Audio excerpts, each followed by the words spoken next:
Hello and welcome to another episode of the AutoTrader Podcast. My name is Wandile Sishi. And I'm George Mienie, and today we're going to talk about the easiest to drive cars. Today we're doing things a little bit differently. We've had a few COVID instances in the office, so we decided to do the show from home. And so when you're not used to COVID, right, Wendy, you scramble to set up equipment.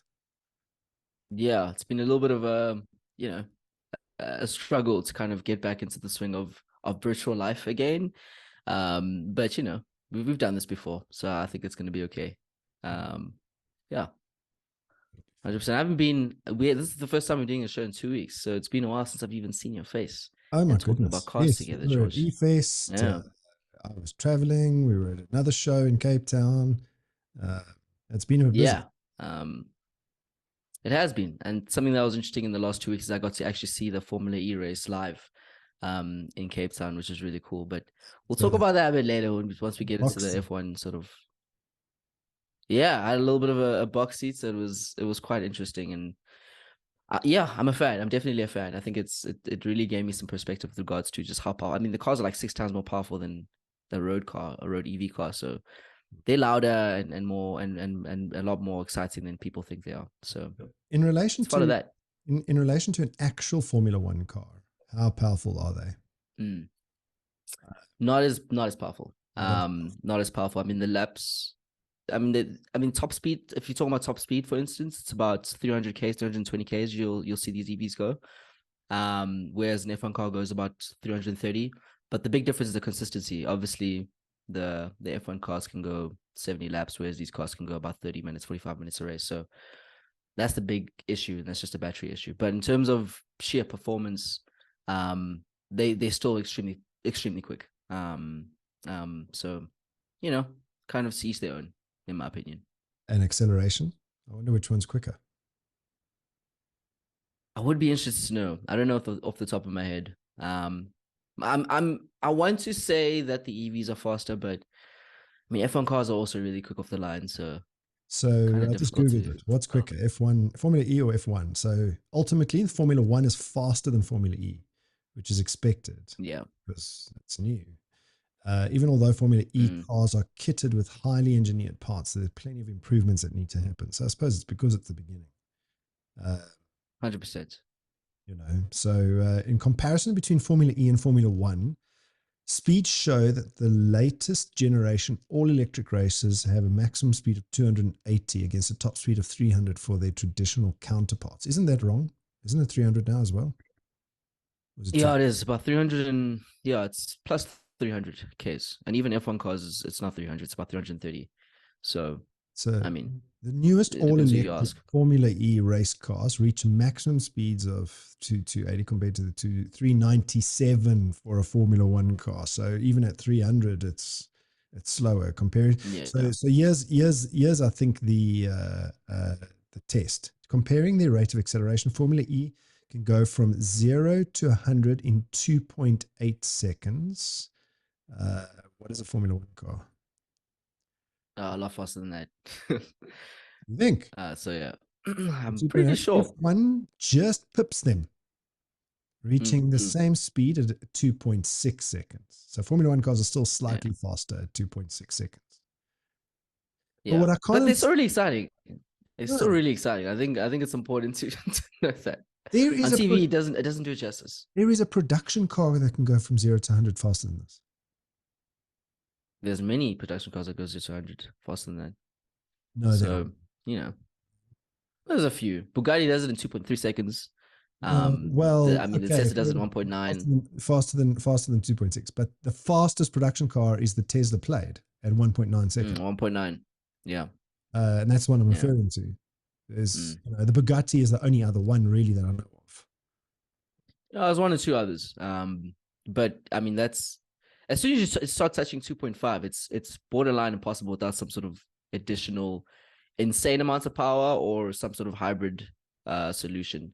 Or alternatively just going fully battery electric is, the only way you'll ever get to those speeds. I mean, the new Rimac Nevera, which is coming out, it's also about 1.9, and that's fully electric, and it's got one of the biggest engines. So even for Tesla to hit those speeds now it's insane, to say the least. It's just a thing. Anyway, we're not here to talk about Formula One and Formula E. We're talking about Jeez, easy every time. to drive cars. So what is an easy to drive car? And what do you So I think? think a few things make a car easy to drive. I think off the top of your head, it's just the ease of sort of driving. So steering wheel, there's aids now that make driving a lot easier, such as power steering, those sort of things. So creature comforts that make the car a little bit easier to kind of drive ultimately. But there's other things such as comfortability, sort of how comfortable it is, as well as the ride heights that'll make it easier. So there's a few things, but it is kind of subjective, sort of question. What according to you, what makes a car easy to drive? Yeah, I mean, I drive the Jaguar I-Pace, as you know. Mm-hmm. What makes it easy to drive? I think the self-driving technology, which in my Jaguar I-Pace is better than most ICE vehicles, but still not top of the range in terms of self-driving. It's still level 2. It's still driver assistance rather than self-driving itself, but it does make my life a whole bunch easier. And then another easy to drive thing is there's no gear changing. So Yeah, when you want to overtake, accelerate, and people listening to this are going to say, oh, but cars are automatic. No, they're not. Okay, they're yeah, automatic for the human. They're not automatic for the car. The car still has to yeah, change gears, yeah, and that gearing down to accelerate has a momentary lapse of power to get the thing into the rev range. Whereas with an electric car, it's just easy. You put your foot down and the power is there. Also, yeah. electric car makes braking easier because you take your foot off the accelerator and it immediately begins to brake. So would you say that? But it's stupid to switch it off. Yeah, would you say that the kind of the final sort of boss level of easy cars to drive would be self-driving autonomous cars? You think that's kind of where we're going to eventually become to a point where like it can't get any easier now because now they're driving themselves? Yeah, I mean, I think the ultimate ease of driving is when you're not driving. 100%. The less you have to do in the car, the easier it becomes. That's for me. That's the ultimate thing. Yeah, I have one problem with that. I think you're not driving anymore. So like No, that's my biggest problem with like autonomy is it's no more driving. you're And I riding. think there are exactly, you're just riding at that point. But there are cars right now which have driver aids, which kind of gotten us to a point where we borderline not doing much. Driving is more so just making sure the car doesn't crash, and being aware of the surroundings. Yeah. And there is kind of a science to this. There have been a few companies such as Consumer Reports which have done surveys and asked thousands of different people, a sample of over 1,000 people, which cars are the easiest to drive to them, and they based it off a few things, such as reliability, ease of access, comfort, driving positions, how easy it is to kind of read all the information in the vehicle, controls, visibility, interior, and then basically how smooth the ride is. And based on that, they have 9 easiest cars to drive. Do you want to take a guess what those cars are? I mean, I would imagine that the easiest car to drive is going to be an electric, because if I just look at that list you went through, most reliable, right? Okay, fair enough. Most cars are most reliable now, unless you've got a car that is very old and a bit clapped out. Most cars are reliable. Easy to Clapped out. access. Yeah, I mean, easy to access can be ICE or EV. Easy to access, I suppose. The gull wing doors of the DeLorean and the Model X Tesla, those would be the easiest to access. I would say even the Rolls Royce with the suicide doors, easy access. 100%. Other than that, every other car is same access. Hardest cars to get into are 2-door cars. Don't know if you've ever tried to get into. Yeah, I mean, I drive a 2-door car, so Oh, I would I wouldn't say it's difficult to get into. but It's difficult to you're get into not. the back seats. It's difficult to get in the back, but the doors are long. Like if you parked in a tight parking spot, you Exactly. can't get out of your car. I have. I mean, my garage. It's always, I always have to watch out just a little bit, just so I don't kind of chip, kind of the doors. Because the doors are a bit longer, and I think it's more difficult to, if you have passengers, it becomes a nightmare getting them in and out quickly, at least. So easy access. But there are, I mean, there are going car doors such as the Mercedes-Benz SLS, but that's a supercar. But it's different again And because it's just really even low, with the which gull makes it wing, kind of different. it's very low. So you've got to almost like Exactly. hold onto the car to drop yourself into the seat. That kind of 100%. turns the easy access on its head a little bit. I mean, if you look at this list, what I think, or there's a body type I think has the full package of a body type is in a car body type, not a person body type. a car. Like, sorry, I'm just in the zone. No. But yeah, I mean, you get a body type in a human as well as a body type in a car. I thought you referred to the body type in a human. Well, I mean, I suppose I did. Like a body type in a human that just doesn't fit the body type of the car. I think, battles to get in and out. Let's not go into that. No, but I mean, like you're going to offend. Big rugby player, for instance, body type. I'm not offending anybody by saying that. Like a big rugby player, try and put him in a Kia Picanto, or that body type 100%, just ain't gonna work. 100%. So yeah, I mean, fit for purpose.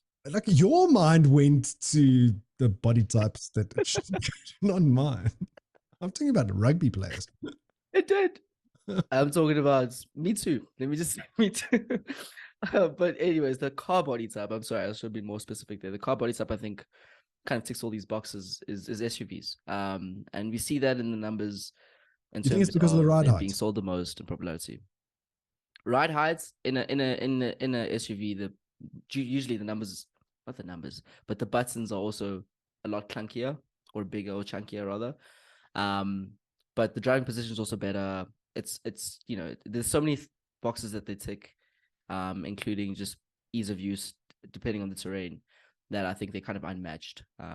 Yeah, I mean, I don't know if I agree with this one on the list. Uncomplicated controls. Physical knobs and buttons tend to make more sense than fussy digital menus. I don't think that, I don't know if I agree with that, because my iPace has got less physical buttons. It's got some, but it's got less physical buttons.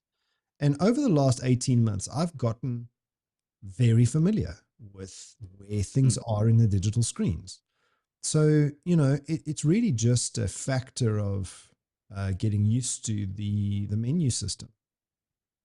I'm on the other side of, I'm on the other camp. I completely agree with that, simply because there's been scenarios where, I'll give you a great example. Let's use a Tesla. If you want to open the doors, or the passenger door specifically, you have to go to the infotainment system to open the door. You can't just, it's small things like that which take you away from and anything that's going to take you away from looking at the road, I think, is not a great use. If you're going to hide different buttons behind menus, it becomes a lot more difficult and less easy to drive.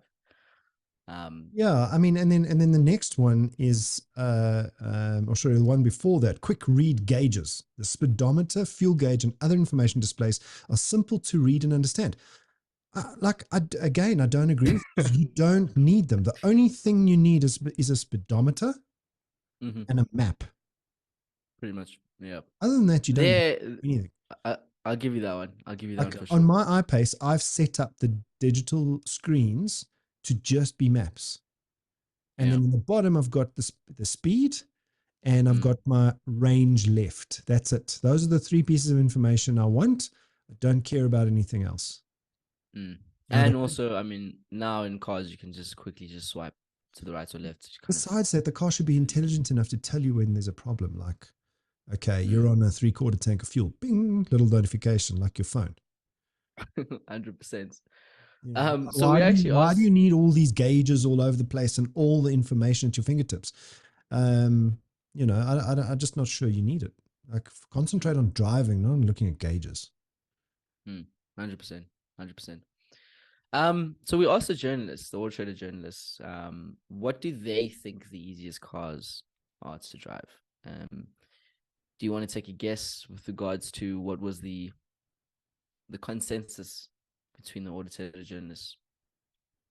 Well, I mean, again, as I said in the beginning, I think it's an EV. Mm. So that was, well, two of the journalists, Sean and specifically Chad, kind of spotlighted, EVs as the new de facto ease of drive. And specifically, Chad just was recently in the BMW i7. I think we have a video of that. But I mean, when you look at him in traffic, and I think we'll just put it up, when you see him in traffic driving the car, I mean, it's doing everything. It's load shedding traffic as well, and it's basically just doing everything that you want a car to do. All he's doing at that point is just making sure that it doesn't, act funny. Yeah. But I agree with that. I think EVs are going to become the easiest cars to drive just because of all the driver aids that they come with. Well, I mean, let's watch that video quickly of Chad.